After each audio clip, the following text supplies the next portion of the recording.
বাংলাদেশের একটা দুর্ভাগ্যের দিক হলো বাংলাদেশে ওই তিনটা বিভাগ ভালো চলছে না, কারণ ওই চতুর্থ বিভাগটাকে এখানে ভালো চলতে দেওয়া হয়। সব সরকারের আমলে এই চতুর্থ বিভাগের উপর একটা চাপ তৈরি করা হয়, সেই কারণে ওই তিনটে বিভাগ এখানে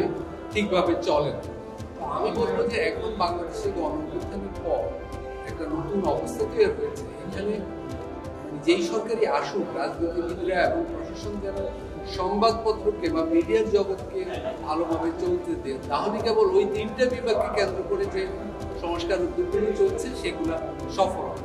এই পটভূমিতে আমি খবরের কাগজের এই যে বর্ষপূর্তিকে আমি এই কাগজকে অভিনন্দন জানাতে চাই যে যদিও কাগজ জগতে এটা নবীন,